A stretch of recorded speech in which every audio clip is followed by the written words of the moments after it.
maanta waxaan jeclaystay inaan kula wadaago ruleska la yiraahdo 3-2-1 ruleskani wax badan buu ka caawinaya. waxaa la gelin karaa meelo badan. waxaad u isticmaali kartaa haddaad imtixaan diyaarinayso, waxaad u isticmaali kartaa haddaad doonayso dharaartaadaasi inay noqoto dharaar micno ku fadhiya oo aad dadaalayso oon kaa khasaarin saacadaheedu. waxaad u isticmaali kartaa habeenkii markaad hurdada isku diyaarinayso. saddexda maxaa looga jeedaa?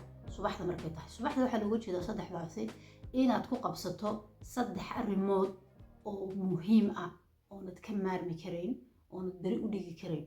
soo saddexda arrimood ee muhiimka subaxda hore haddaad ka dhigto ayaa ugu fiican, waayo subaxda marka lasoo tooso waa xilligu enerjigeenu uu fuul yahay, uu ugu buuxo, because xalay alxamdulilah si fiican baad u seexatay. marka haddaad subaxda hore saddexda shay ugu muhiimsaneed rabto inaad qabato dharaartaada, subaxda hore haddaad ka dhigto aday kuu fiican tahay. haddii kale dharaartaadaasi maalintaadaasi sidii kule waxaa ka bilaamaysaa laga yaabaa salaatalfajirka ilaa iyo habeennimada cishaayiga. intaa u dhaxaysa saddex shay oo kugu muhiimsan ku dadaal.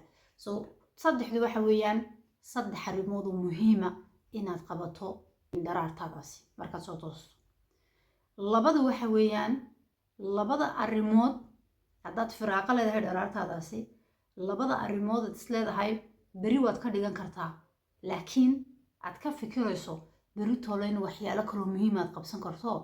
maantadan markaad saddexdii arrimood ee muhiimka aad samaysay, waqti baad weli haysataa. dee inta aad telefoon ku jiri lahayd, tv aad daawan lahayd, labadaa shay ee dib aad u dhigi karto laakiin aad maanta qabsan karto, maanta qabso. marka labadana waxaa loogu talagalay laba arrimood aan degdeg ahayn laakiin aad maanta qaban karayso, dib ha u dhigina maanta samee. halkana maxaa looga jeedaa? halka waxaa looga jeedaa in aad heli karto dharaartaadaasi, maalintaadaasi hal saaco ood nasato. nasashadaa maxaa ku jira? waxaa ku jira inaad indhaha nasinayso, tv aana daawanayn. waxaa ku jira indhaha inaad nasinayso waxba akhrisanayn. waxaa ku jira dhegaha inaad nasinayso ood waxba dhegaysanayn. waxaa ku jira oo kale in aanad wax shaqa aanad qabanayn. marka hal saaco oo xubnahaagoo dhan u nasanayo waa inaad heli karto. marka laga reebo hurdadii habeennimada ah, dharaarta intaad soo jeedo hal saaca waana heli kartid ood nasatid.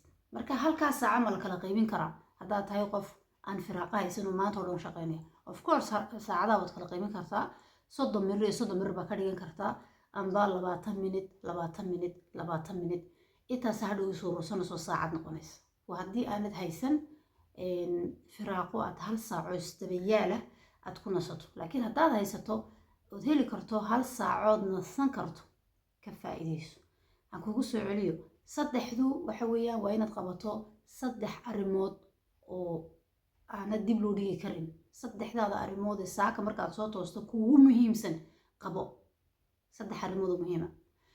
labada waxa weeyaan laba arrimood oon degdeg lahayn, muhiim ah laakiin aan degdeg ahayn oo dib aad u dhigi karto, aad ka dhigi karto beri amba weyga soo socda.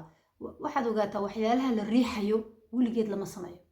marka haddaad ogtahay dharaartaada maanta markaad saddexda arrimood ee muhiimka aad samayso, haddii aad waqti haysato, laba arrimood doonaysa inaad dib u dhigto, dib ha u dhigine maanta qabso. so productivitygu, dadaalku, horumarku, inaad hore u socoto waxa keenaya waxaad dib u dhigayso mar walbo aad maanta qabsato, waayo maanta firaaqaad haysataa.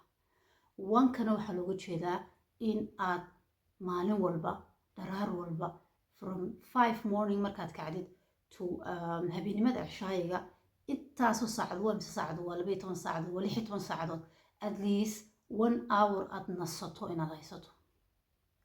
marka intaasi waa rulekii 3-2-1 oo ahaa halka productivityga, halka qofka inuu ahaado qof firfircoon, wax soo saar leh. marka haddaad ruulkan ku dhaqaaqdo ood saa ugu dadaasho, waxaad noqonaysaa insha allah qof dharaartiisaasi ay u tahay dharaar aan khasaaro ku joogin, dharaar uu ka mira dhaliyey, dharaaru maalin walba uu check garaynayo waxyaalihii uu qabtay.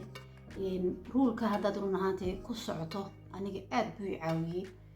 wax xagga ka soo baxaya qorshooyinkaagii inay ku muuqdaan, ambase aad qorshahaagii gaadho ood sidaa ku dhammaystirto wixii aad ku talagalashay inaad qabsato.